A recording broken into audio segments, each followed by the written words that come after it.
Iyak ng iyak si Levi. Doon lang din napansin ang kanyang presensya. Natahimik sila nang mapagtantong umiiyak ang anak ko dahil hindi niya nakikita si Alaric. "Is he your child?" kalaunan ay tanong ni Tita Isabella. Medyo napapatahan ko na si Levi. Kung ano-ano ang binubulong ko sa kanya para lang kumalma. Hindi ko alam kung bakit nila hinayaan na magsigawan sa harap niya. I just hope my son isn't traumatized because of it. "Serafina, iyan ba ang anak niyo, si Papa?" Gulat na gulat ang boses niya. Parang hindi siya makapaniwala na buhay pa ang anak ko. Hindi ko magawang sumagot. Galit ako. Dapat hindi ko na isinama si Alaric at ang anak ko. I should have faced them alone. Kung naisip ko sana yon ng maaga, hindi sana ito mangyayari. Nang wala silang makuhang sagot sa akin, lumapit sa akin si Tita.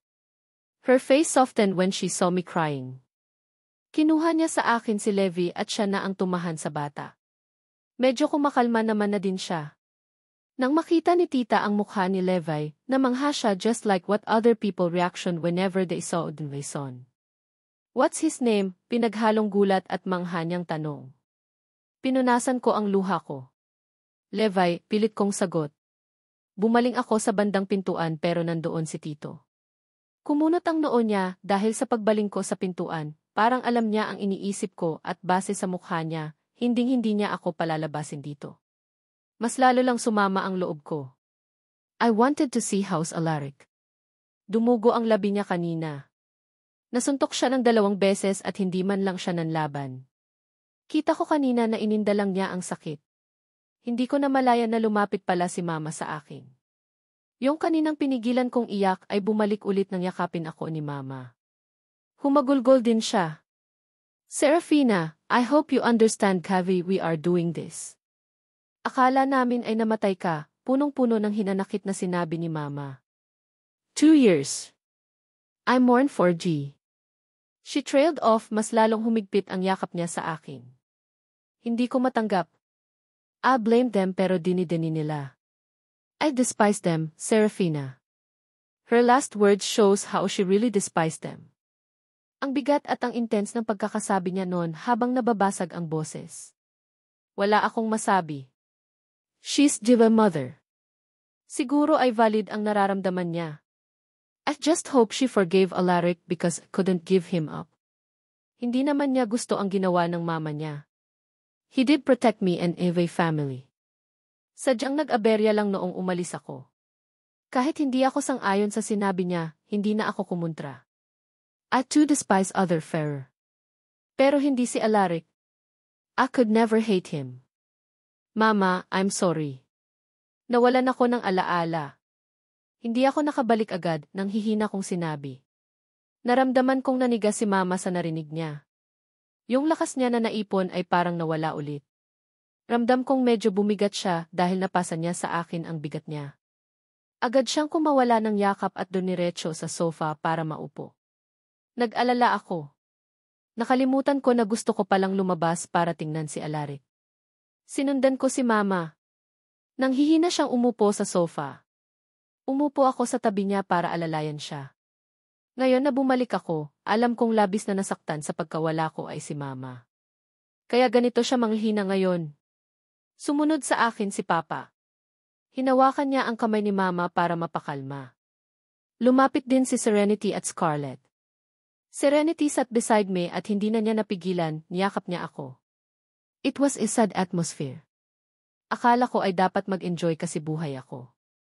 Siguro ganon ang mangyayari kung hindi ko lang pinasama si Alaric. Pero hindi ko naman alam na ganon nakatindi ang galit nila sa kanya. Pinagkwento ako ni Mama. Kinuwento ko ang lahat ng nangyari sa akin. Kung paano ako tulungan ni Tita Patricia. Kung paano ako nagsikap na makalakad matapos kong magising sa 7 months na pagkakakoma. Kung paano ako namuhay na mahirap kasi mahirap ang napuntahan kong lugar. Habang nagkukwento ako, panay ang iyak ni Mama. She kept on saying sorry kahit hindi naman niya kasalanan. Mama, it's not your fault. This isn't anyone's fault. Ang importante ay lahat tayo ay maayos, pag-aalo ko kay Mama. Bigo siyang umiling sa akin. Hindi mo kasi alam kung ano ang pinagdaanan ko nang mawala ka. Some says na baka patay ka na. Hindi ko matanggap. Bakit kailangan mong mamatay dahil sa pamilyang yon? Nananahimik na tayo tapos guguluhin nila tayo, punong-puno ng hinanakit na sinabi ni Mama. Alam ko na may kinalaman si Kiara sa nangyari. Ayaw niya lang na makulong, galit na sabat ni Tita. Hindi ko alam kung ilang oras na kaming nag-uusap-usap, feel ko, 4 na oras na o mahigit. Si Levi ay kanina ay nakatulog kay Tita Isabela. Ngayon naman ay nakay Papa. Tuwang-tuwa si Papa sa pagkakarga sa kanya. Anong apelyido ang dala niya? Manghang tanong ni Papa. Titig na titig siya kay Levi. Salazar, Papa. Wala pa akong maalala nung ipinanganak ko siya, kaya ang apelyido ko ang dala niya, pagpapaliwanag ko. Agad na tumawa si Papa. Mabuti naman. Huwag mo nang palitan. That bastard doesn't deserve his son. Siya ang may kasalanan kung bakit muntik na kayong mawala ng apo ko, malamig na sinabi ni Papa. I gritted my teeth. Hindi ko gusto ang sinasabi nila. Alaric is not bastard. Kinalma ko na lang ang sarili. Iniisip ko na huhupa din ang galit nila. Hindi ko magawang ipagtanggol si Alaric ngayon. Nag-hysterical si Mama kapag naririnig niya ang isa man sa mga Ferrer. Alam ko na ngayon na mas lalo lang lumala ang alitan ng dalawang pamilya nang mawala ako. 6 na oras ang lumipas. Ang bigat-bigat ng pakiramdam ko. Si Mama ay natulog dahil din sa sama ng loob. I understand her and her hatred towards Ferrer. Tinanggap ko na ganun din si Papa at ang tito ko dahil na-trigger ulit ang galit nila noong namatay ang mama nila. Galing ako sa common bathroom sa baba matapos kong maghilamos. Nasa taas si Papa, binabantayan si Mama. Si Tito at Tita ay nasa taas din na iwan kaming 3 sa baba. Karga ni Scarlett si Levi. Natigilan ako nang matanaw ko ang pintuan. In my heart hurt. Unti-unti akong lumapit sa pintuan. Hinay-hinay kong binuksan yon. Wala naman akong inaasahan na makikita. Gabi na din at ilang oras na ang lumipas. Pero nang lumabas ako ng bahay, agad nanubig ang mata ko nang makita kong nakasandal si Alaric sa kotse niya. Nakapikit ang mata. Kung ano ang ayos niya kaninang umaga ay ganun na ganun siya. Alaric Lee. Mahina kong tawag. Nanginig ang paa kong lumapit sa kanya. When he opened his eyes, I saw pain and sadness in it na buhayan lang ng loob nang makita ako. Uwi na tayo, tanong niya. Where's Evelyn? Pagod niyang tanong. Agad niyang minasahe ang ulo niya. Pansin ko din na mapula ang mata niya. Hindi. I'm sorry. Niyakap ko siya at saka umiyak. Hindi ako sasama sayo. Niyakap ako pabalik ni Alaric. He kissed my head as he gently patted my back. They want us apart, bulong niya. He sounds tired and weak. Alam niya na pwede itong mangyari kaya hindi na siya nagugulat ngayon. Bahagya akong tumango. Yes, nag-hysterical si Mama kapag nababanggit ang pamilya mo. Hindi ko siya masisi kasi 2 years akong wala, naluluha kong sinabi. Kumalas ako sa yakap niya, ilang segundo ang lumipas. Agad kong tinignan ang mukha niya. Bumagsak ang balikat ko nang makita kong maga ang labi niya. Wala ng dugo pero halata ang pasa doon. Umuwi ka na muna. Gamutin mo yung sugat mo, nag-aalala kong sinabi. Pagkarinig niya na pinapauwi ko siya ay agad kong nakitaan ang takot sa mata niya. I'm fine. Base sa sagot niya para bang ayaw pa niyang umuwi. Wala rin naman na siyang magagawa dahil hindi ako makakasama sa kanya. Hindi ko may iwan muna si Mama. Hindi muna ako susuway ngayon na galit pa ang pamilya ko. Pero kailangan mong umuwi. Gabi na, hindi ka pwede dito. I tried to be firm. Kailangan ko siyang kumbinsihin dahil parang wala siyang balak na umuwi. I will not let him spend the night here in his car. I'm not going without you, Serafina. I will let them see. I'll prove to them that I deserve you, matigas niyang sinabi. Pero halata namang hinang-hina siya. Umiling ako. Alam ko na hindi na magbabago ang isipan ng pamilya ko. They've been hurt for a long time, hindi ko alam kung ngayon pa sila mag-iiba ng isip. Please, you need to go home. Listen to me for once, medyo irita kong sinabi. Kita ko ang pagbagsak ng balikat niya. Hinawakan niya ang kamay ko pero agad ko itong tinanggal. Siguro dahil sa panghihina niya kaya mabilis lang natanggal ang pagkakahawak niya. He looked at me weakly. Give me an assurance that once I leave you, you will be back to me, his voice cracking. I never expected him to be this sad and devastated. Hindi ko gusto ang nangyayari. Agad din akong nanghina. Babalik ako sa'yo. I will never give you up. Hihintayin ko lang na paupahin ang galit nila. Ni Mama. She's still unstable kaya hindi ko muna siya susuwayin. I said firmly. He laughed weakly. Umiling siya. I don't believe you. You're too soft for your family. Alam kong mapapailot ka nila na iwan ako di. Bigo niyang sinabi. Please naman. Paniwalaan mo ako, frustrated kong sigaw. Ilang minuto lang akong tinitigan ni Alaric. Pumikit siya ng mariin kalaunan. Come with me. Babalik tayo bukas. I'll wait for you again, kalaunan ay sinabi niya. Umiling ako. Umatras ako para mapalayo sa kanya. Frustrated na hindi pa siya umuwi. Kumain kaya siya? He looks so weak. May pasa pa. I want him to go home so badly. Nang makita niyang lumayo ako, bumagsak ang balikat niya. Napatungo siya at matagal na napatitig sa paanan niya. Let me have my son. Inangat niya ang mata sa akin. At least know you'll be back to me if I have our son. Umawang ang labi ko. Ayaw ko sana pero kita ko sa mukha niya na iyon lang ang paraan para umuwi siya. Okay di. Agad akong pumasok. Karga-karga pa ni Scarlett si Leving kunin ko sa kanya. Ate, baby Levi is so cute, natutuwa niyang sinabi. I smiled at her bago nagmadaling tumayo. Kita ko ang pangunot ng noo ni Scarlett. Ilang segundo lang ang lumipas nang mapagtanto niyang ilalabas ko si Levi, kaya agad siyang naalarma. Don't say anything, banta ko sa kanya bago siya iniwan. Paglabas namin, agad natuwa si baby Levi nang makita niya ang daddy niya. Agad siyang nagpakarga kay Alaric. I kissed his son on his lips. You go with daddy for now, okay? Ninitian ko ang anak ko sa kaginulo ang buhok niya. Binuksan ko ang second seat para mailagay na namin si Levi doon. Wala nang nagawa si Alaric. Marahan niyang nilagay ang anak namin sa upuan niya. Nang matapos siya ay humalik pa ako ng huling beses bago ko isinara ang pintuan. Alaric then opened the passenger seat. Come with us, he said hoarsely. Pagod ang boses niya. Umiling ako. He looked so defeated and sad for the rejection. Tumango siya sa naging sagot ko. Nagpawala siya ng malalim na hininga. Mahina niyang isinara ang pintuan bago unti-unting naglakad paikot sa driver's seat. Hindi na siya bumaling sa akin.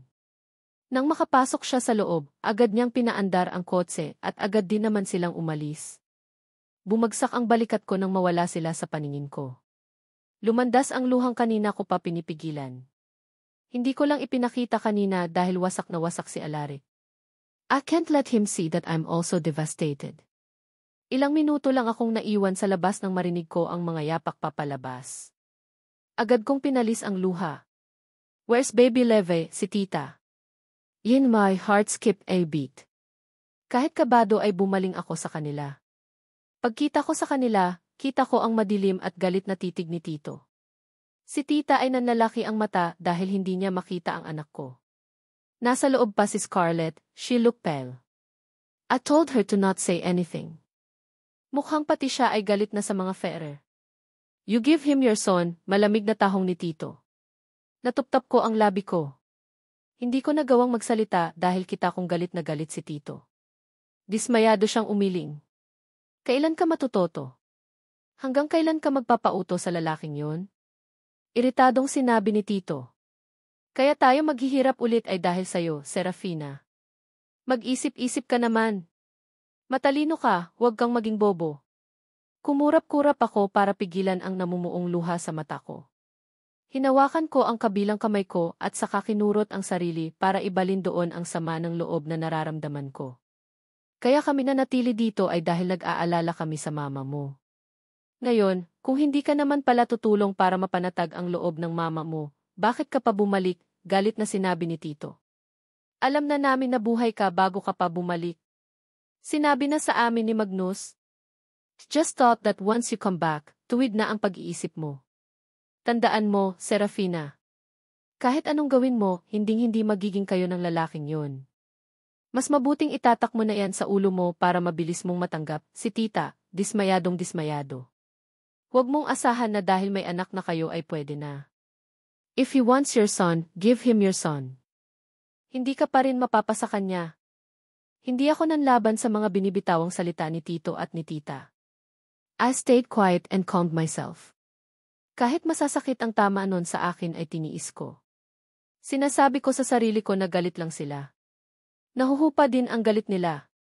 Pigil na pigil ang luha ko habang kaharap ko pa sina tita. Ayaw kong makita nila akong nasasaktan kahit totoong nakakasakit na ang mga salita nila. Dahil sa sobrang disappointed nila sa akin, nagpasya silang umuwi na lang at babalik na lang daw bukas. Pinigilan sila ni Scarlett pero hindi na nagpapigil si Tito. Nang umuwi sila ay tahimik akong pumasok. Nilampasan ko si Scarlett na tahimik din agad akong pumanhik sa taas dahil gabi na din at pagod na pagod ako sa mga nangyayari. Mabuti na lang talaga at tulog na si Mama, kaya hindi niya alam ang ginawa ko. Kung gising kaya siya, magagawa ko kayang ibigay si Baby Levi kay Alaric. Hindi siguro. Maghe-hysterical na naman siya. Mawawalan na naman siya ng lakas. That's how I'm conflicted right now. Ni hindi ko basta-basta magagawa ang gusto ko dahil maapektuhan ko si Mama. Hindi ko pa alam ano ba ang nangyari sa 2 taon na wala ako. Siyempre, hindi kailanman ako nag-alala sa kanila dahil wala naman akong maalala. Wala akong iniisip na kumusta na kaya sina Mama? Ang mga kapatid ko. I just think of myself and the baby. Kaya rin hindi ko masisi si Mama. She's been a protective mother. Kailangan alam niya kung saan ako pupunta. Kailangan kong magsabi sa kanya bago ako payagang lumabas. Kaya, it must be hard for her to lose child. Especially na hindi niya alam kung patay na ba ako o may aasahan pa ba siya. Magluluksa ba siya o aasa? She must be very conflicted. I know now because I have a son. And I know how it feels to be a mother. Mabilis akong nakatulog paghiga ko sa kama. Umaga na nang magising ako.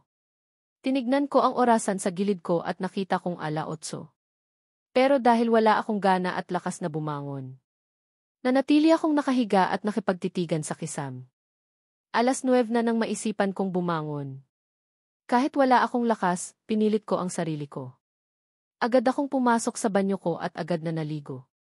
Matapos ay sinulit ko ang oras sa pag-aayos sa sarili. Sinasadya kong bagalan ang mga kilos ko dahil natatakot akong makita si Mama. I just have the feeling that she will be disappointed if she got to know I gave my son to Alaric. Naglalagay ako ng lipstick nang biglang bumukas ang pintuan ng kwarto ko. Hindi ako tumingin sa pumasok pero kita ko sa peripheral view ko na si Serenity ang pumasok. Bumaba ka daw, sabi ni Mama, balita niya. I could pick up an awkwardness on her tone. Hindi ko alam kung bakit.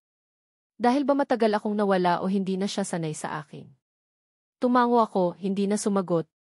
I expect her to go pero hindi niya ginawa. She stayed. Nanahimik siya ng ilang minuto habang nagpatuloy ako sa pag-aayos. Where's Baby Levi? Kalaunan ay basag niya sa katahimikan. Hindi niya alam. Ang may alam lang sa ginawa ko ay si Scarlett at si Tita at Tito. Hindi ko alam kung nasaan siya nung bumalik ako para kunin si Baby Levi. Kinuha ng papa niya, sagot ko. Narinig ko ang pagsinghap niya. Bumaling ako sa kanya at kita kong may gusto siyang sabihin pero pinigilan niya ang sarili niya. Nag-iwas na lang siya ng tingin. Nang matapos akong mag-ayos ay napilitan akong bumaba. Kabado ako nang pababa ako ng hagdanan. Sa taas pa lang ay naririnig ko na si Mama na tinatanong kung nasaan ba daw si Levi. Hindi daw niya nahawakan kahapon kasi nasa ibang bagay ang atensyon niya. Pagbaba ko, kita kong nakatungo lang si Scarlett. Siya ang kausap ni Mama at hindi siya nagsasalita. Nang makita ako ni Mama, agad niya akong hinarap. Asan si Levi? Nakangiti niyang tanong. Natigilan ako sa paglapit sa kanya. Ilang segundong lahat kami ay tahimik. Iniwas ko ang mata ko kay Mama nang makita kong hinihintay niya ang sagot ko. Just as A was about to say something, saktong dumating din sina tita, kaya nabaling doon ang atensyon ni mama. Huminga ako ng maluwag, inaakala na hindi ko na kailangan sumagot. Pero nagulat ako nang makita kong daladala ni tita ang anak ko. Mommy, my son called. Umiti siya sa akin. Dahil sa gulat ay naunahan ako ni mama. Siya ang kumarga kay Baby Levi na dapat ay nakay-Alaric. Paano nakuha ni tita? Nagtataka akong tumingin kay tita, gusto kong tanungin pero nang magtama ang mata namin, mariin niya akong tinignan. Umiling siya na para bang sinasabi niyang huwag na akong magtanong. Ilang minuto ang lumipas na pumasok si tito at papa. Seryoso ang mukha nila. Agad nilang isinara ang pintuan. Lutang ako sa mga nangyayari. Hindi nila sinasabi sa akin kung saan at paano nila nakuha si Baby Levi kay Alaric. They don't want me to know. That's very evident. Hindi na nalaman ni mama ang ginawa ko kagabi. Tuwang-tuwa siya sa anak ko. I wonder if there will be time na mapapatawad niya ang mga fairer dahil sa anak ko. O kahit si Alaric lang ay okay na. Pwede kang mag-apply ulit sa kumpanya ni na Magnus. Tinanggap nila si Jessica, sinabi ni tita nang tanungin nila ako kung ano ang plano ko. Napatitig ako kay tita. I remember her pushing Jessica to Magnus. Mukhang nag-success ha. I'll purify thee. Maikling sagot ko para mawala na sa akin ang usapan. Or I could help you, 8. Sa pinagtatrabahuhan ko na lang ikaw, suggestion ni Serenity. Medyo napaawang ang labi ko sa sinabi ni Serenity. Didn't expect her to be working already. 2 years nga naman ang lumipas. Tumitig ako sa pamilya at kamag-anak ko. Doon ko lang na-realize na hindi na sila kagaya ng dati. Ganon din ako. I'm not the old Serafina. Kung dati ay career ang isipin ko, right now, just want a life with Alaric and my son. Hindi na baling simpleng buhay. I want to be with them. Mag-isip-isip ka na, Serafina. Baguhin mo ang buhay mo. Forget about that man. Hindi pa huli ang lahat, nakangiting payo ni mama. Mapait akong umiti. Mag-ayos ka. Dadalaw daw si Magnus, dagdag pa ni mama. She was smiling wide. Parang may nakukutuban ako sa ngiti niya. Umawang ang labi ko pagkarinig ko kay mama. She knew Magnus and I broke up like long time ago. Hindi ko alam kung bakit masama ang kutob ko sa ngiti niya ngayon. Bumaling ako kay Tita Isabella. Alam kong gusto niya si Jessica para kay Magnus. She told me that herself. Kaya lang ay umiwas lang ng tingin si tita. Parang okay lang sa kanya na magkita nga kami ni Magnus. Hindi ba na-success ang plano nila? Not that judge them. The last time, remember, nag-success si Jessica na pwede siyang bumalik-balik sa mansion ni na Magnus without me. If tita really want Magnus to her daughter, dapat ay umanggal siya. Or maybe she doesn't want to react kasi baka magtaka si mama. Not that mama would get mad. Ang alam ni mama, magkababata kami ni Magnus at haging mag-boyfriend kalaunan. She didn't know about tita's plan. Kaya akala niya pwede niya akong ereto ulit kay Magnus. Mama, Magnus and I are just friends. Huwag niyo na siyang gambalain, kalmado kong sinabi kahit ang totoo ay nainis na ako. Parang ipinagkanulo nila ako sa kanya when they know I have this son with Alaric. Mahinang tumawa si mama. Wala akong sinabi, anak. Sinabi ko lang na dadalaw siya para mangumusta. I secretly gritted my teeth. Hindi na ako nag-ayos gaya ng sinabi ni mama dahil nakaayos naman ako bago bumaba. Nanahimik na lang ako habang nag-uusap-usap sila. Hindi nagtagal si Papa at Tito Lucas. May gagawin daw sila kaya naiwan kaming mga babae. Nang malapit na ang hapunan, nagluto si tita at mama sa kusina. Si Serenity ay may ginagawa sa laptop niya. Umalis si Scarlett para sa school niya. Si Levi ay nasa akin. Kanina ay halos hindi na siya bitawan ni mama. Ngayon ko lang siya nakuha. Mabigat ang dibdib ko habang pinagmamasdan ko ang anak ko. Where's your daddy, bulong ko? Kahit hindi naman niya ako masasagot. Pagkarinig niya ng daddy ay agad siyang bumaling sa bandang pintuan. Bukas ang pintuan pero wala akong matanaw sa labas na kotse. Kung nasa labas ang kotse niya, makikita dito sa sala. Paano ka nakuha ni tita? Tanong ko ulit. Sumandal sa akin ang anak ko at unti-unting pumipikit ang mata. I smiled sadly at him. Hinalikan ko siya sa ulo at hinayaan na makatulog siya sa akin. Nang tuluyan siyang nakatulog, dahan-dahan akong pumanhik sa taas para mailapag ko ang anak ko sa kama. Nanatili pa ako ng ilang minuto sa tabi niya bago ako pinuntahan ulit ni Serenity. Bumaba ka daw, sabi ni Mama, mahina niyang sinabi. Hindi ako sumagot. Nanatili ang mata ko sa kisam. Look, sis. I know you're not okay with what's happening right now. Hindi mo kasi alam kung paano, halos mabaliw si Mama kakaisip kung nasaan ka ba. Medyo frustrated na sinabi ni Serenity. Nandito kami ni Scarlett pero halos hindi na kami pinapansin ni Mama. Araw-araw palagi niyang iniisip kung ano na ang nangyari sa'yo. Nasana buhay ka. Nasana nagka-amnesia ka kaya hindi ka pa bumabalik. Hindi ako kumibo. But her words stabbed me in the heart. Palagi yang sumusugod sa mama ni Alaric para pagbintangan na siya ang pumatay sa'yo. Dinideni lang nila na sila ang may gawa. Kaya palaging narito si tita ay para may nakakausap si mama tungkol sa'yo. She never talks to me or Scarlett about you. Her voice laced with sadness. Napilitan akong umupo. Wala sana akong ganang bumaba pero Serenity is making me feel guilty. I don't know what's with you and Alaric pero masyadong nagkasakitan si mama at ang mama ni Alaric. Kaya sa tingin ko, mas mabuting kalimutan mo na lang siya, suggestion niya. Agad tumalim ang mata ko sa kanya. It's not that easy. As don't want Levi to have a messy family, irita kong sinabi. Serenity shifted her weight. I know. Pero huli na. Fer and Salazar are already a messy family. Mas lalo pa nitong 2 taon na nawala ka, she said in a factual way. Hindi ko matanggap. I will never accept it. Tumayo ako at nilampasan siya. Agad akong naglakad pababa. Sa galit ko, hindi ko napansin na nasa baba pala si Magnus. Huli na nang mapansin ko. Nasa huling bitang na ako ng hagdanan. Hinihintay ka ni Magnus, Serafina, masayang balita ni Mama. Magnus smiled at me. Napilitan akong umiti din. Niyayaya kanyang lumabas, dagdag niya pa. Nang makita kong tumayo si Magnus ay napilitan akong lumapit sa kanya. He hugged me afterwards. Nag-abala ka pa, bero ko. Kahit ang totoo ay sana hindi na siya nag-abala pa. Wala akong ganang lumabas. Trust me. I'm excited to invite you outside. Mabuti na lang at bumalik na ang mga alaala mo. I was worried about you. Hindi ko na alam kung saan ka dinala ni Alaric matapos kanyang kunin sa mansion ni Mayor Paolo. Kunwari akong tumawa. Maikling sagot ko. Pinakain muna kami ni Mama ng tanghalian bago niya kami pinayagan na umalis. Mabilis lang kaming natapos. Wala rin naman akong ganang kumain. Ormayaw ako sa anyaya ni Magnus pero pinilit ako ni Mama at ni Tita na sumama sa kanya kaya wala akong nagawa. Kinakausap ako ni Magnus nang papalabas kami ng bahay. Nakikinig ako at tipid akong sumagot. Nang nasa labas na kami, natigilan ako sa paglalakad.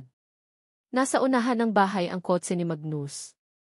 Pero natigilan ako dahil sa kabilang kalsada nakaparada ang kotse ni Alaric. Nasa labas siya at nakatanaw sa bahay. Tumayo siya ng tuwid nang makita niya ako. May nakatayo nga lang na ilang lalaki sa tabi niya. Nang maramdaman nilang gumalaw si Alaric ay agad nila siyang hinawakan sa balikat para restrain. Umawang ang labi ko. Agad humakbang ang mga paa ko palapit sa kanya. Kita kong nabuhayan si Alaric nang makita niyang lumalapit ako. Agad nanubig ang gilid ng mata ko. Hindi ko alam na nandito pala siya. Ilang segundo lang ang lumipas nang matigilan ako. Serafina, biglang banta ni Mama. Mataas ang boses niya at halatang maghe-hysterical siya kung hindi ako titigil sa paglalakad. Napilitan akong huminto. Nandito lang yan dahil hinihintay niya ang anak niya, galit na sinabi ni Mama. Hindi ko napigilan at galit akong bumaling kay Mama. Stop this, Mama.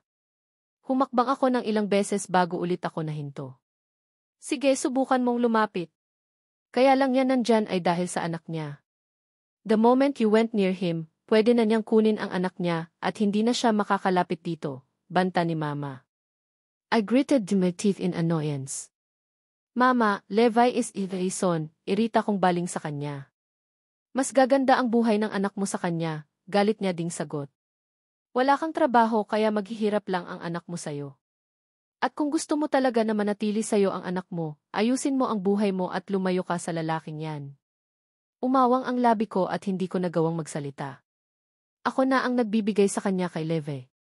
Umalis na kayo ni Magnus, final na desisyon ni Mama. Masama ang tingin ko kay Mama. Ganon din naman siya sa akin. Magnus on the other hand couldn't look at any of us. Siguro ay naa-awkward siya sa nangyayari. Sige na. Huwag mong pinapaghintay si Magnus, utos ni Mama. Baka sa boses niya na kung susuway ako ay may hindi magandang mangyayari. Napapikit ako ng mariin. Biglang sumakit ang ulo ko pero hindi ko na pinagtuunan ng pansin. Wala na akong nagawa ng pagbuksan ako ni Magnus. Kahit ayaw ko, pumasok na ako sa passenger seat. Gustong-gusto kong lumingon sa banda ni Alaric pero natatakot ako. I don't want to see him dismayed by me.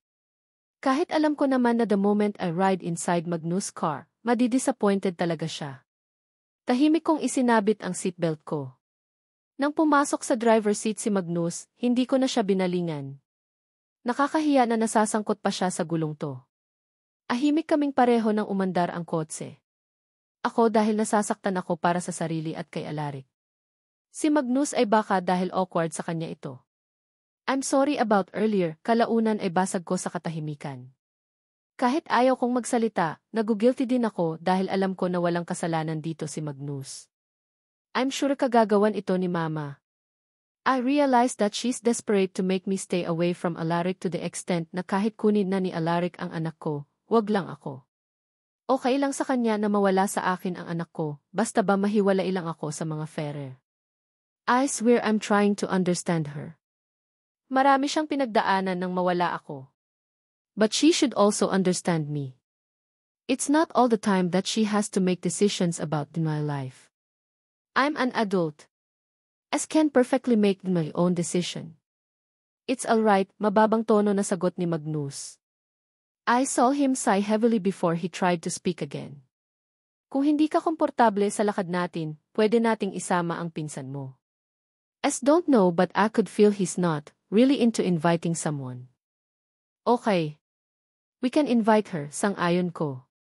Kita ko ang pagkuha niya sa cellphone niya at ang pagdial niya sa number ni Jessica. Didn't expect him to have her number pero medyo nagulat ako dahil meron pala siya. But then 2 years na rin ang lumipas. Hindi ko na alam ang mga nangyayari sa kanila. Mabilis na sinagot ni Jessica ang tawag ni Magnus. Agad sinabi ni Magnus na kung available siya, ay sumama na lang siya sa amin. I'm with Serafina.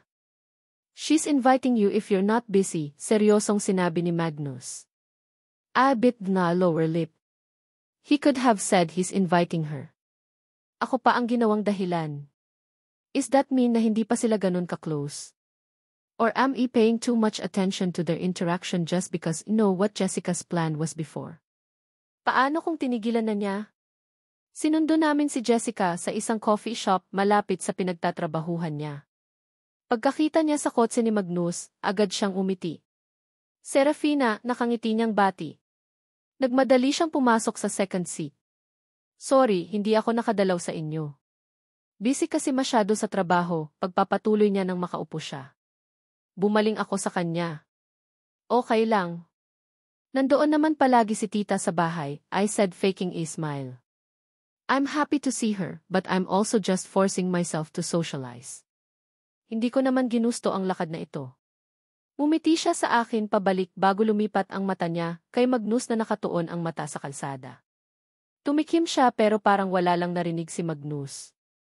Nang ilang segundo ang lumipas na walang kibo si Magnus, tinawag na niya ang pangalan nito. Magnus. May konting kaba sa tono ni Jessica.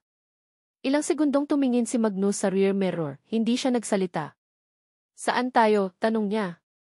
I heard him sigh. Imperial Hotel, maikling sagot niya. Hindi na ako kumibo sa usapan nila. Sinandal ko ang ulo ko sa upuan at saka pumikit. The moment did it, ang isip ko ay naglakbay kung ano na ang nangyayari sa bahay. Kung naroon pa ba si Alaric? 10 minuto ang lumipas na tahimik lang ang bayahe. Hindi ka na bumalik sa bahay niyo, kalaunan ay sinabi ni Jessica. I heard Magnus click his tongue.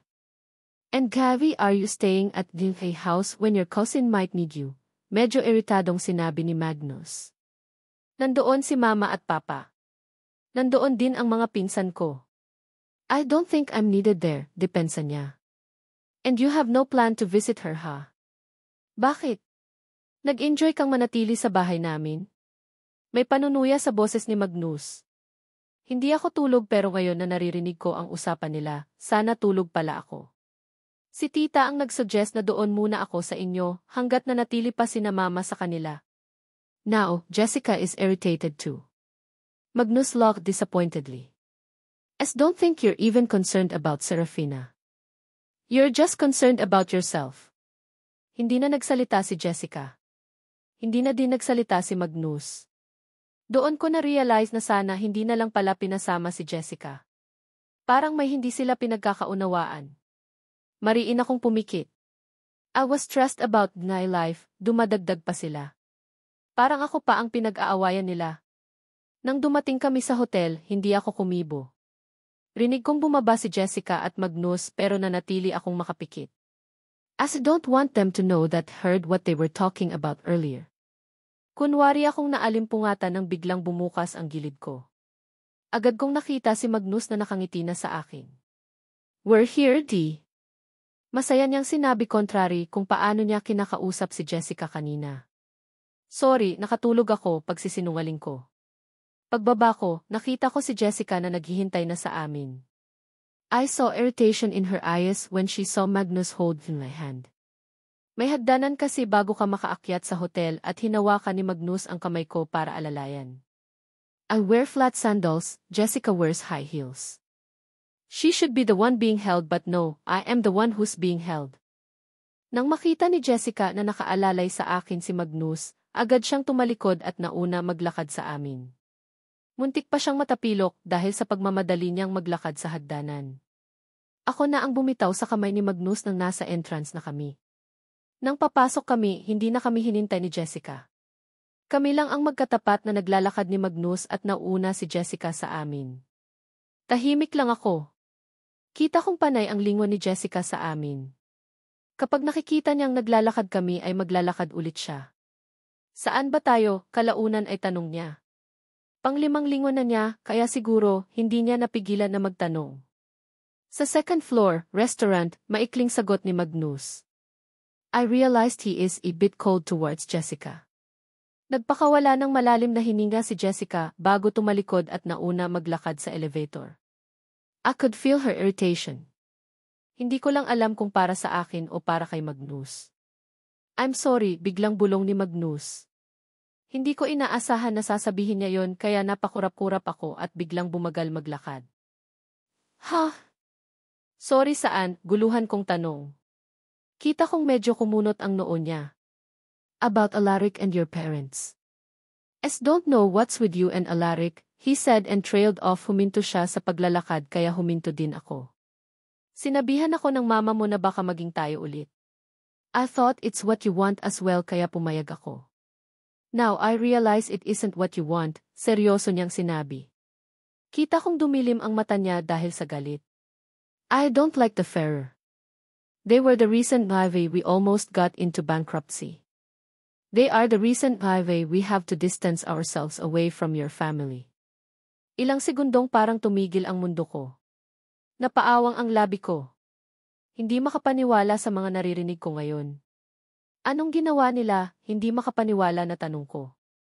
From a peripheral vision, kita kong nakatayo na si Jessica sa tapat ng elevator. Nakaharap siya sa amin at naghihintay. Alam nila na malapit kami sa inyo. Alam nila na kapag may problema kayo ay tinulungan namin kayo. I guess they don't want that kaya pinagtulungan nila ang kumpanya namin. They threatened us to leave you and your family alone or they will sabotage our company. His tone is cold. Rinig na rinig ang frustration niya habang nagkukwento. He then heaved a sigh before he spoke again. Hindi ko pa maintindihan si Mama kung bakit niya ako pinapalayo sa'yo. Back then, didn't know this feud between your family and Alaric's family. Kaya galit na galit ako noon kay mama kung bakit niya ako pinapalayo sa'yo. Don't want to do it pero pati si Papa ay pinagbantaan ako. They only told me it would affect our company if didn't do it. Nanginig ang labi ko. Tried to say something pero wala akong maisip na sasabihin. I knew about this family feud even before. What's don't know is connected pala ang pag-iwan sa akin Magnus noon. I was so heartbroken back then. Iniisip ko kung saan ako nagkamali. Anong kasalanan ko? Meron bang nagawa si Papa sa kanila para iwasan nila kami? Only to know now that it was because of Ferrers. Dahil lang sa away ng pamilya namin kaya isinali nila sina Magnus? I can't believe what just heard. Ilang minuto ulit ang lumipas. Parang kailangan ko muna ng maraming segundo para tuluyang nagsisink in sa akin ang lahat.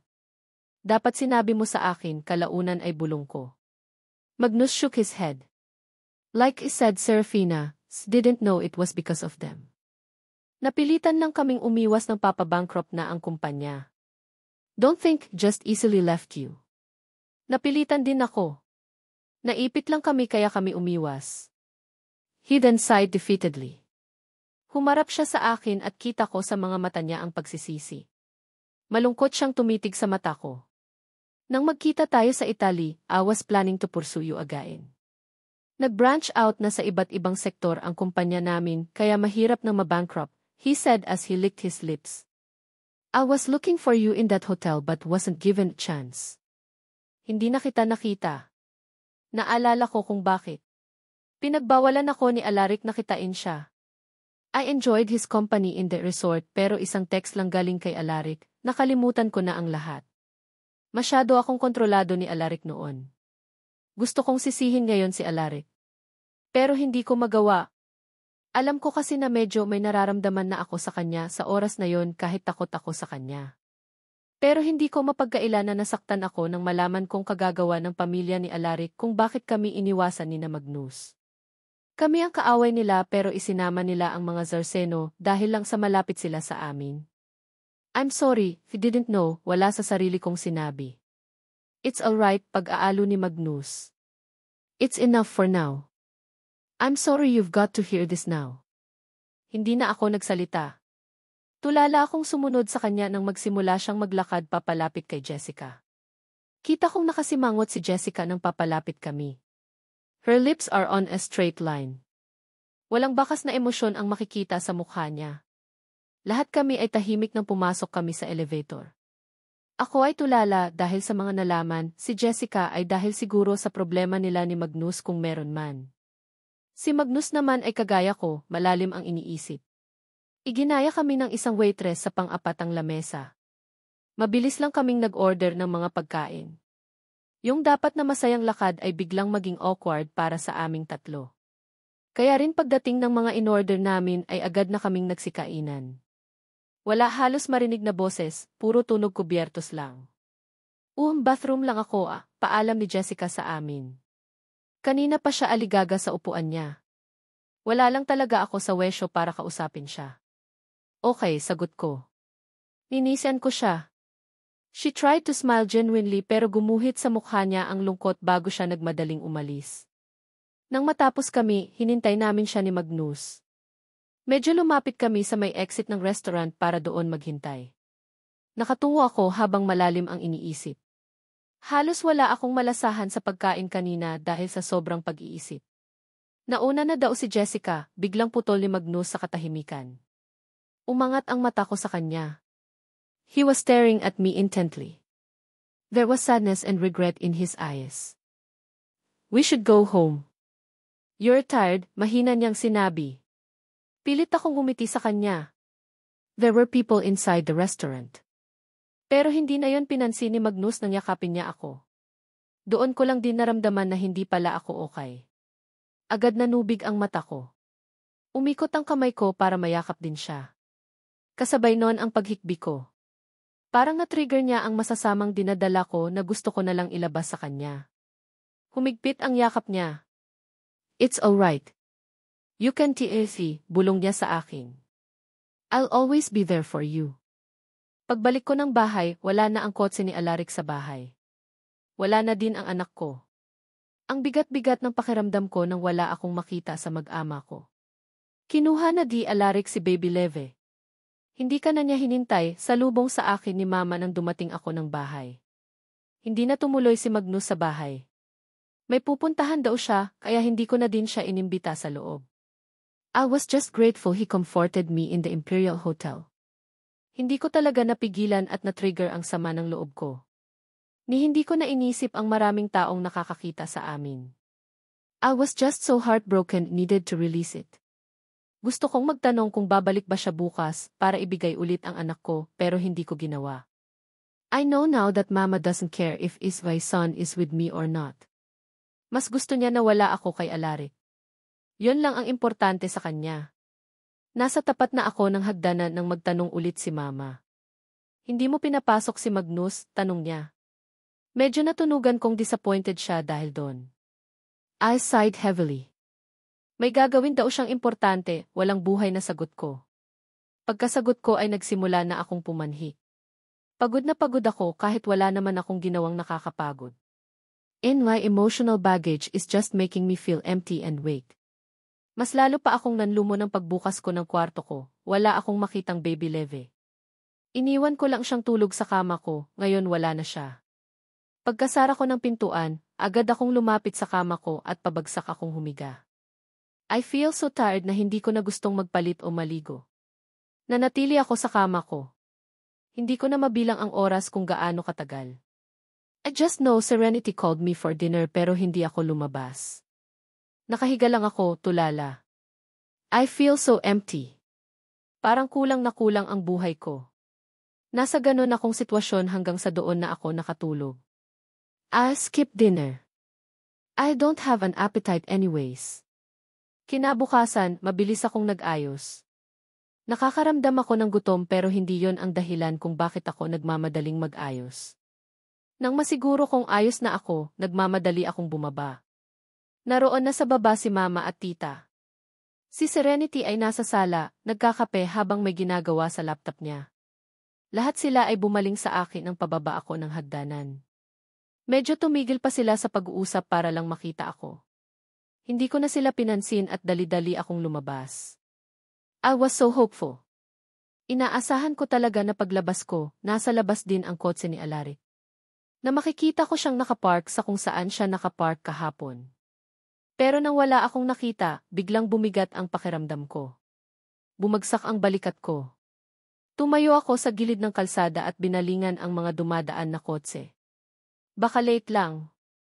I'm sure na darating yon. He will let me see my son.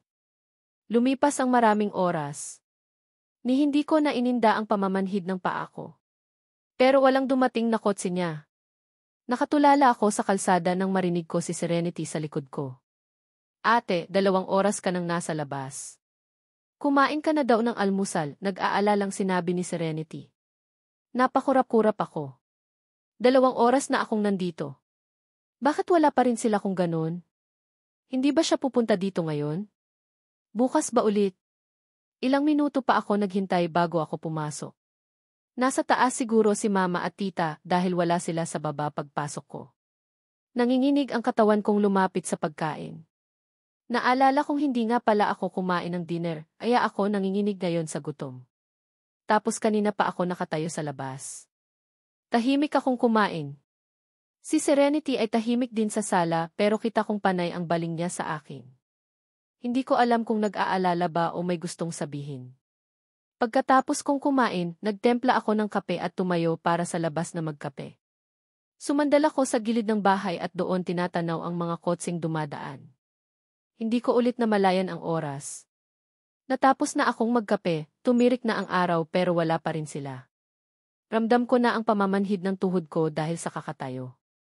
Umuupo naman ako pero mas gusto kong nakatayo para mas kita ko ang mga kotse. Nang mag-alas 12, doon na ako pinanghinaan ng loob. Sinabi ko sa sarili ko na baka bukas ulit siya darating. Pagpasok ko, kumakain na sila ng tanghalian. May pinag-uusapan si Mama at Tita pero nang makita nilang lumalapit ako ay natahimik sila. Sumabay ka na sa amin, anak. Ngumiti si Mama sa akin. Agad niyang kinuha ang walang lamang plato at siya na ang naglagay ng mga pagkain. Gusto ko sana na sa kwarto na ako kakain pero dahil nalagyan na ni Mama, umupo na lang ako at sumabay sa kanila. Nang kumain ako ay nagpatuloy si Mama at Tita sa usapan nila. May kinukwento si Tita kay Mama tungkol sa isang kapitbahay nila. Mama, wala po bang sinabi si Alaric kung kailan siya babalik? Kalaunan ay tanong ko. Kita kong natigilan silang lahat. Bahagya pang naubo si Tita. Kita kong nahirapan si Mama kung ano ang sasabihin niya. Baka may ginagawa lang ngayon kaya hindi niya nadala dito si Baby Leve, si Tita. Agad siyang bumalik sa pagsubo matapos niyang sumagot. Wala siyang sinabi nang ibinigay mo si Leve sa kanya, baling ko kay Mama. Wala, Serafina, maikling sagot ni Mama. Halatang ayaw niyang pinag-uusapan ang tungkol kay Alaric kaya tumahimik ako. Nang matapos akong kumain ay bumalik ako sa kwarto ko. Nahiga ako at natulala sa kisam. Kahit anong isip ko kung anong pwedeng gawin, ayaw mag-cooperate ng katawan ko. Wala akong gustong gawin. Wala akong gana sa lahat. Dumilat ako nang marinig kong bumukas ang pintuan. Isang baling sa pintuan ay nakita kong si Serenity ang pumasok. Ipinikit ko ulit ang mata ko. Pwede ka nang mag-apply sa pinagtatrabahuhan ko. Gawa ka lang ng resume, medyo excited niyang balita. Hindi ako gumalaw. Inisip ko kung gusto ko bang magtrabaho pero wala akong gana. Ilang minuto ang lumipas nang nanahimik din si Serenity. Hanggang sa hindi na niya kinaya at nagsalita ulit siya. Baka hindi na bumalik dito si Alaric, panimula niya. Agad akong napadilat. Agad nag-focus ang mata ko sa kanya. Kahapon, di ba sumama ka kay Kuya Magnus? Ang alam ni Alaric, kapag sumama ka kay Kuya Magnus siya ang pinili mo. Umahon ako sa pagkakahiga at agad nangunot ang noo sa kapatid. Bago pa kayo umalis ni Kuya Magnus kahapon, sinabihan ni Mama si Alaric na hintayin kanya sa labas. Minanipula niya si Alaric at sinabing engaged na kayo ni Magnus, kaya baka hindi ka sumama sa kanya. Kaya nang makita niyang sumama ka kay Kuya Magnus yun na siguro ang sagot para sa kanya. Parang umikot ang mundo ko dahil sa sinabi ni Serenity. Napahawak ako sa kama ko dahil sa hilo. Napapikit ako ng mariin. Akala ko matagal yung mawawala pero ilang minuto lang ay nawala din ang hilo ko. Matalim akong tumingin kay Serenity. Ano ulit yon? Engage ako, pinaghalong sarcastic at gulat kong tanong. Listen to me. Ginawa lang yon ni Mama para layuan ka ni Alaric. Hindi mo pa nakikita sa ngayon pero hindi siya bagay sa'yo. Kahit anong gawin natin, hindi papayag ang pamilya niya na maging kayo, pangkalma ni Serenity sa akin. Nagpawala ako ng sarkastikong tawa. Wala akong pakialam sa pamilya niya, sigaw ko. Ramdam ko ang pag-iinit ng ulo ko. Nandyaki ang mata ni Serenity nang makita niyang tumayo ako. Agad siyang naalerto. Wala kang pakialam, sige. Pero kami ang maapektuhan kung magkatuluyan kayo. Can't you see, 8? Kapag nalaman ng Mama ni Alaric na kayo, ibabaling niya ang galit niya sa amin kasi I'm sure na poprotektahan ka ni Alaric, problemadong paliwanag niya. Dahil wala siyang magawa sa'yo, sa amin niya ibabaling ang galit niya. Kaya lang naman siya tumigil sa pamamahirap sa atin ay dahil nawala ka. Kapag nalaman niya ulit na bumalik ka at kayo pa ng anak niya, magagalit ulit yon. Her frustration is leaking. She wasn't aware she's raising her tone at me. You think ako lang ang poprotektahan ni Alaric? Sarcastic kong sigaw. Hindi. Lahat tayo ay poprotektahan niya sa pamilya niya. At naniwala ka naman doon? Kailan niya yan sinabi? Galit din na tanong ni Serenity. I glared at her. Kaya hindi nakakasugod dito ang Mama ni Alaric ay dahil may mga bodyguard dito si Alaric. Naaalala mo nang mahimatay si Mama? Kaya hindi nakalapit ang Mama ni Alaric sa bahay ay dahil sa proteksyon niya, frustrated kong sigaw. Medyo natigilan siya, hindi niya siguro inaasahan na may ganong nangyari. Pero ilang segundo lang siyang natigilan nang magsalita ulit siya. Pero saan ang proteksyon niya nang ikaw ang punterya ng Mama niya? Kahit hindi man aminin ang kiara ng yon, alam namin na siya ang may pakana ng aksidente mo. Sinabunutan ko ang sarili ko sa sobrang frustration. I was heavily protected. Ako ang sumuway at umalis sa penthouse niya kaya ako na-aksidente. Gusto ko kayong puntahan kaya ako ang nakita ng Mama niya. Umawang ang labi ni Serenity. Umatras siya bago matalim akong tinitigan. Can you hear yourself? Alam mo pala nakagagawa ng mama niya kung bakit ka na-aksidente, pinipilit mo pa rin ang sarili mo sa kanya. Bobong-bobo ang tingin niya sa akin. From the first place, kung alam mo na pala na ayaw sa'yo ng magulang ng lalaking gusto mo, sana umiwas ka na. Sa una palang dumestansya ka na. Kung may itatalim pa ang tingin ko, ginawa ko na. Kung sa una palang sinabi na nila mama kung sino ba ang kalaban nating pamilya, sana hindi na naging ganito. Hindi ako bobo.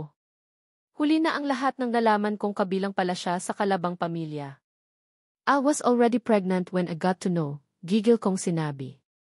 Nag-iinit akong naglakad palabas ng kwarto ko. Tinawag ako ni Serenity pero binaliwala ko na siya. I'm done talking to her. Kay mama dapat ako nakikipag-usap ngayon. I need her explanation, Caliph, did she do it? Nang marinig kong nasa baba si mama at tita, halos takbuhin ko ang hagdanan para lang marating sila. Naririnig kong sinundan ako ni Serenity. Tinatawag niya ako at pinipigilan pero ayaw kong makinig sa kanya. Mama, sigaw ko. Agad natigil ang usapan nila ni tita. Kita ko ang gulat sa mga mata nila nang bumaling sila sa akin. Stop it, pigil ni Serenity. Naabutan niya ako at hinawakan niya ang kamay ko. Tinanggal ko ang pagkakahawak ni Serenity at saka ako lumapit kay mama. Is it true? Sinabi niyo kay Alaric na engage ako kay Magnus, galit kong tanong. Nanlaki ang mata ni mama at ni tita. Galit silang tumingin kay Serenity bago ulit sila bumaling sa akin. Para sa ikakabuti mo, Hija, kaya namin ginawa, inis na sinabi ni tita. I glared at them. Kahit anong pigil ko sa sarili ko na huwag silang sigawan, hindi ko napigilan. Bakit ba pinapakialaman niyo ang buhay ko? Kung saan ako masaya, wala na kayong pakialam doon, gigil kong sigaw. Please. Tama na. Sumusubra ka na, sigaw ni Serenity. Nagpakawala ng malalim na hininga si tita. Agad nangunot ang noo niya at umasim ang mukha. Serafina, tignan mo. Dati naman ay mabait ka pang bata. Kita mo ang impluwensya niyang pamilya sa'yo. Nagiging bastos ka na, galit na sinabi ni tita. Tumatalim ang titig niya sa akin. Ano ba ang mapapala mo sa lalaking yon, ha? Bakit ba gustong-gusto mo yon hindi ka man lang niya, protektahan sa magulang niya? Naikuyom ko ang kamay ko dahil sa galit. Dahil sa nag-uumapaw na inis, nanunubig ang mata ko, gusto na lang umiyak. Wala kayong alam. Pinoprotektahan niya tayo sa pamilya niya. Hindi niya kasalanan na naaksidente ako. Tita immediately laughed mockingly. Di maganda kung pinoprotektahan ka nga. Pero may magagawa ka ba kung ayaw sa'yo ng magulang niya? Kahit ipagsiksikan mo pa ang sarili mo sa kanya, kung ayaw ng magulang niya sa'yo, walang silbi. Kaya umayos ka at tigilan mo yung kahibangan mo. Tita looked at me disappointedly. Umiling-iling siya na para bang isa akong napakalaking failure. Kung titigil siya dahil lang sinabi kong engage ka na, his love for you isn't enough, kalmadong sinabi ni mama. Tumawa ako ng sarkastiko. Coming from you, mama? Wala akong nagawa ng pinagtulungan nila ako. Nauwi lang ako sa pag-iyak. Hindi ako lumabas ng kwarto kahit tinatawag nila ako para kumain. Hindi ko lubos maintindihan kung bakit hindi na lang nila ako hayaan sa gusto ko. O kung bakit kailangan nilang magsinungaling para lang ipakita kay Alaric na hindi ko siya pinili. Gets ko naman na ayaw nila. Na hindi pwede dahil magkaaway ang pamilya namin. Pero hindi ba nila naiisip na huli na ang lahat? Mahal na namin ang isa't isa. May anak na din kami. Pwede naman na ganituhin nila ako kung nakikita nilang walang kwenta si Alaric at Pabaya. Pero hindi He's so responsible and mature. Bakit hindi nila yon maisip? Pangatlong araw kong hindi lumalabas ng kwarto. Tuwing umaga, umaasa pa rin ako na baka dumating si Alaric sa tapat ng bahay namin dala si Baby Levi pero hindi yon nangyari. Kaya mas lalong sumasama ang pakiramdam ko kapag nag-expect ako pero hindi nangyayari. Hindi ako lumalabas pero lumalapit ako sa bintana para silipin ang labas. Doon ko nalalaman kung pumunta ba siya o hindi. Magang-maga ang mata ko nang biglang bumukas ang pintuan ko. Nakalock yon sa loob kaya wala silang nagawa kundi sirain yon. Nakataklob ang buong katawan ko ng kumot. Masakit ang ulo dahil sa pag-iyak. Hanggang kailan ka magiging ganyan ha? Galit na sinabi ni mama. Nasa tapat ko na siya at halata sa boses niyang hindi na siya natutuwa. Hindi ako nagsalita. Mariin lang akong pumikit at iniinda ang sakit ng ulo. Wala akong lakas para makipag-usap sa kanya. Please naman anak, huwag ganito. Magkakasakit ka sa ginagawa mo, stress niyang sabi. Naramdaman kong umupo si mama sa kama ko. Rinig ko ang pagbuntong hininga niya. Sinabi sa akin ni Serenity na pwede ka daw mag-apply sa pinagtatrabahuhan niya. Nasabi niya daw sa boss Ria at willing daw silang i-hire ka, pang-aalo niya. Biglang kumalma ang boses niya. Kaya lang, imbes na maalo ako, mas lalo pang sumama ang loob ko. Gusto ko kasing sabihin niya sa akin na sige, papayagan na niya ako kay Alaric hindi ganito. Alam ko naman kasi sa sarili ko na kahit mag-apply pa ako, hinding-hindi magiging maganda ang performance ko. Magiging sakit lang ako ng ulo ng kumpanya. Nang wala siyang makuhang sagot sa akin, wala siyang nagawa.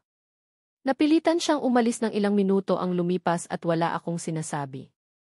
I could feel her disappointment while she was walking away. Nasa ganon akong sitwasyon nang nakatulog ako.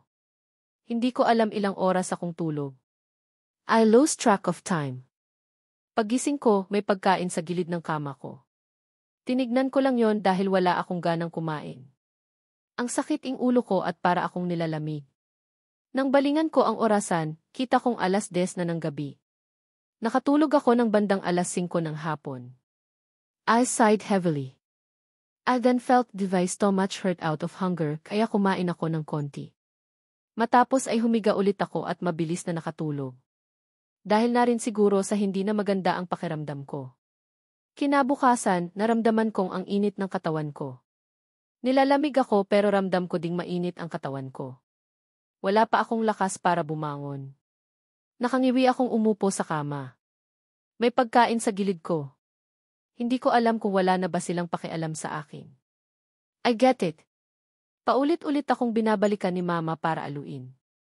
Baka nagsawa siya at nagpapadala na lang ng pagkain ngayon tapos ay bahala na ako sa buhay ko. Nahihilo ako pero pinilit ko ang sarili kong buksan ang kabinet sa gilid ng kama ko.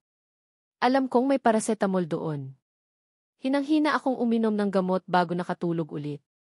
Hindi ko na nagawang kumain sa sama ng pakiramdam. Naalimpungatan lang ako nang biglang nawalan ako ng kumot. Biglang inatake ng lamig ang buong katawan ko. Bago ko pa maproseso ang nangyayari, rinig ko ang sigaw ni tita. Bumangon ka dyan, galit na sigaw ni tita sa akin. Nanlilisik ang mata niya. Nang hihina ko siyang tinitigan. I realized then that she's with Serenity, Scarlett at Jessica. Ano ba ang gusto mong mangyari sa mama mo ha? Pulang-pula ang mata ni tita. Malalalim ang pinapakawalan niyang hininga. Mariin akong pumikit dahil sa konting hilo na naramdaman. Guluhan dahil hindi ko alam kung bakit siya nagagalit sa akin. Nawalan ng malay ang mama mo dahil sa pinaggagawa mo. Buti sana kung wala kang naapektuhang tao sa mga kadramahan mo pero hindi. Kahit ayaw mo, apektado ang mama mo sa walang kwentang pagmumukmuk mo, sigaw niya. Nanginginig ang kamay kong humawak sa sentido ko. Tita, masama ang pakiramdam ko, nang hihina kong sinabi. Hindi ko alam kung hindi ba niya nahahalata na nanginginig ako. I don't even have energy to speak. Malamang. Dahil yan sa kagagawan mo. You choose that for yourself, sarkastikong sabi niya. Sino ba ang may sabi sa'yong huwag kang kumain? Sino ang may sabi sa'yong umiyak ka dahil lang sa walang katuturang bagay? Di ba ikaw? Kaya huwag kang magreklamo na hindi maganda ang pakiramdam mo. Huminga ako ng malalim para pakalmahin ang sarili. Sa ginagawa ni tita mas lalo pa akong mahihilo at mas lalo pang nilalamig. Tigil-tigilan mo yang kadramahan mo. Hindi na kayo pwede ng lalaking yon, galit na sinabi ni tita. If only she could do something about me, baka ginawa na niya. I heard her groan before she threw a magazine into the bed. Galit niyang tinawag sina Serenity at sabay-sabay silang umalis. It took me minutes to finally realize what the magazine is for. Nakabukas yon sa isang article. Nilalamig ang katawan ko pero mas nilamig pa ako nang mabasa ko kung ano ang nakasulat sa magazine. Nakasaad doon ay ang engagement ni Alaric at ni Eliza. Natulala ako sa magazine. Hindi makapaniwala sa nabasa. Naramdaman ko na lang na nahihirapan akong huminga. Kasunod nun ay ang sunod-sunod kong luha. Is this true? Naghalo-halo ang nararamdaman ko. Lumala ang panginginig ng katawan ko. Umikot ang mundo ko dahil sa hilo. Halos hirap akong huminga dahil sa nabasa. The next thing I knew, blackness consumed me, freeing me from all the stress I'm feeling at the moment. Nawalan ako ng malay nang makita ko ang nilalaman ng magazine na ipinakita sa akin ni tita. Hindi ko na alam kung ano ang nangyari matapos noon. Nagising na lang ako, nasa hospital na ako. May nakakabit na ghee fluid sa kamay ko. The first thing I noticed when woke up was the white ceiling. Wala na ang panalamig ko at ang pananakit ng ulo, pero ramdam kong nanghihina ako. Nang may marinig akong kaluskos sa gilid ko, doon ko lang napagtanto na may kasama pala ako. Nakahiga si Serenity sa sofa at natutulog. Kami lang dalawa ang tao sa kwarto. Tahimik at tanging naririnig ko lang na ingay ay ang ingay galing sa labas ng kwarto. Kalaunan ay agad umataki ang alaala sa nabasang magazine. Hindi ko alam anong oras o araw simula nang mawalan ako ng malay, wala akong makitang orasan sa loob ng kwarto. Agad nanubig ang mata ko at sumikip ang paghinga ko dahil sa naalala. Totoo ba yon? Engaged siya kay Eliza. Bakit? Dahil lang sinabi sa kanya ni Mama na engaged ako kay Magnus, nagpa-engage din siya. Damn him. That's so petty. Ang bigat-bigat ng pakiramdam ko. Pero nang marinig ko ang boses ni tita galing sa labas, agad akong pumikit at ininda ang namumuong sama ng loob. Na-overpatiki lang kaya nawala ng malay, pwede na siyang lumabas, sabi ng doktor, rinig kong balita ni tita. Paano ba naman at nagmamatigas ulo? Ayaw kumain. Hayaan mo na, Isabella. Nasasaktan lang yan, matigas na sinabi ni Tito Lucas. Chief, hinayaan na nga kaya nagkaganyan. Kapag hinayaan palalo, baka ikamatay niya, overreaction na sabi ni tita. I just hope she understand it sooner na hindi sila pwede ng anak ni Ethan. Ayaw kong kapag pinilit nilang dalawa sa huli, aapi-apihin nila ang anak ko, malungkot na sinabi ni Papa. Kasalanan din naman ng anak ni Ethan. Kung ano-ano ang pinagsasabi dito kay Serafina, si tita. Ito namang isa ay uto-uto. Lahat ay pinapaniwalaan basta ba galing sa lalaking yon. Bawat salita galing kay tita ay parang punyal na sumasaksak sa puso ko. Bakit ba napaka-insensitive niya? Hindi naman ako niloloko ni Alaric. Lahat naman ng sinasabi niya sa akin ay totoo. How's Caroline? Biglang tanong ni Tito. Narinig kong huminga ng malalim si Papa. She's fine. Nag-alala lang nang makita niya ang article sa magazine. Natakot siya na baka kung ano ang gawin ni Serafina kapag nalaman niya. I heard Tita click her tongue. Ipinakita ko na sa kanya. Masasaktan siya pero mas mabuting alam niya kaysa ilihim sa kanya. Para matapos na din ang pagmamatigas niya ng ulo. Isabella, be more sensitive, suway ni Tito kay tita. Hindi pwede. Ako lang ang makakagawa nito dahil umiiyak lang si Caroline matapos niyang pagmalupitan si Serafina. Siya pa ang nasasaktan kapag nakikita niyang umiiyak yan. Ilang minuto pa silang nag-usap-usap. Buong akala nila ay wala akong malay. Nang matapos silang mag-usap-usap, lumabas si Papa para puntahan si Mama. Si Tita ay lumabas para asikasuhin ang papeles. Sinahan siya ni Tito. Si Serenity ay hindi ko alam kung nagising ba sa usapan nila o tulog pa rin. Nang matahimik ang paligid, iminulat ko ang mata ko. Bumaling ako kay Serenity at kita kong tulog na tulog pa rin siya. Agad akong umupo. Sinabi ni tita na pwede na daw akong lumabas. Wala naman na akong masamang nararamdaman. Hindi ko matanggap ang nalaman ko. Don't think magagawa sa akin ni Alaric to hindi. Hindi siya basta-basta magpapa-engage just because he got to know that I'm engaged. Ni hindi naman totoo ang sa akin. Tapos sa kanya, ipinamagazine pa. Nang hihina kong pinagtatanggal ang white tape sa kamay ko. Nang makita kong pwede nang higitin ang karayom sa kamay ko, dahan-dahan kong tinanggal.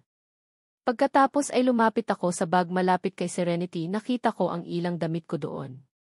Agad akong nagpalit. Matapos kong magpalit ay lumabas ako ng banyo. Nakita ko ang wallet ni Serenity nakapatong sa table. Kahit labag sa loob ko ay wala akong choice. Binuksan ko yon at kinuha ang cash na meron siya. Mabilis ang mga galaw ko. Kaya matapos kong makuha ang mga kailangan ko, mabilis akong lumabas ng hospital. Sa labas pa lang may nakita na akong taxi kaya agad kong pinara. Sinabi ko ang address ng building kung saan ang penthouse ni Alaric. Habang nasa biyahe, kabadong-kabado ako. Sa pagkakaalam ko, nasa hospital din si Mama. Dalawa kaming isinugod sa hospital. Kinakabahan ako na baka mapaano siya pag nalaman niyang nawawala ako. Just hope they see the message left on the table. Malaki naman na ako. I know what I'm doing. I just want to see Alaric and confront him about his engagement with Eliza. Mabilis akong bumaba ng nasa tower na ako kung nasaan ang penthouse ni Alaric. Kumakalabog ang puso ko habang pumapasok sa building. Dumiretso ako sa elevator pero agad akong hinarangan ng bodyguard nang sa designated elevator patungo sa penthouse ako lumapit. Bawal ka dito ma'am, harang ng security. In my heart skipped a beat. Hindi ko kilala ang security. Not that, know his security before but still, his securities before know about me. Boom! I'm Serafina. Baka po pwedeng makausap si Alaric, kinakabahan kong sinabi. Kita ko ang pagkunot ng noo ng security. Agad siyang may tinignan sa hawak niyang gadget. Wala ang pangalan mo sa listahan. Magbigay ka muna ng utos niya. Kaya lang ay wala akong Wala po akong dalang Pero kilala po ako ni Alaric. Dati na po akong nakakapasok sa penthouse niya, I said, hopeful. Serafina Salazar po. Kilala niya ako. Balik ka na lang miss kapag may ka na. Busy si sir at ayaw niyang magpaistorbo. Baka masisante pa ako kung ipipilit mong pumasok. I could hear a slight guilt in his voice. Sumunod na lang tayo sa protocol ma'am. Wala akong nagawa. Nanghihina na lang akong lumapit sa waiting area sa lobby at naupo doon. Magbabaka sakali na baka bumama si Alaric. Doon ko na lang siya kakausapin.